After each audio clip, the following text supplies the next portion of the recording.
মুক্তি পেয়েছেন দুর্নীতির মামলায় সাজাপ্রাপ্ত ও বিএনপির চেয়ারপারসন বেগম খালেদা জিয়া। মঙ্গলবার ৬ আগস্ট বঙ্গভবন থেকে রাষ্ট্রপতির প্রেস উইংয়ে এক সংবাদ বিজ্ঞপ্তিতে তার মুক্তির বিষয়টি জানানো হয়েছে। বিজ্ঞপ্তিতে বলা হয়েছে, রাষ্ট্রপতি মোহাম্মদ শাহাবুদ্দিনের সঙ্গে ৩ বাহিনীর প্রধান, বিভিন্ন রাজনৈতিক দলের নেতা, সুশীল সমাজের প্রতিনিধি ও বৈষম্যবিরোধী ছাত্র আন্দোলনের নেতাদের সঙ্গে বৈঠকের সিদ্ধান্তের পরিপ্রেক্ষিতে বিএনপির চেয়ারপারসনকে মুক্তি দেওয়া হয়েছে।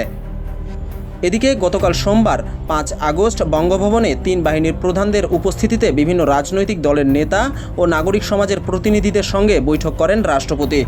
বৈঠকে সর্বসম্মতিক্রমে বিএনপির চেয়ারপারসন খালেদা জিয়াকে অবিলম্বে মুক্তির সিদ্ধান্ত হয়।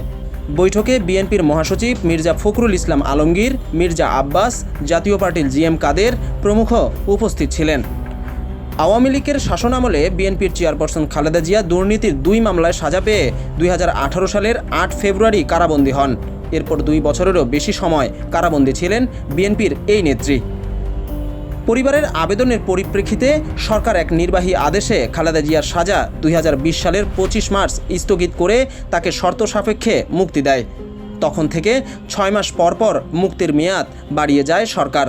গতকাল সোমবার ৫ আগস্ট আওয়ামী লীগের সভানেত্রী শেখ হাসিনা প্রধানমন্ত্রীর পদ ছেড়ে বিদেশে পাড়ি জমান। এর পরদিনই আজ মঙ্গলবার মুক্তি পেলেন বেগম খালেদা জিয়া।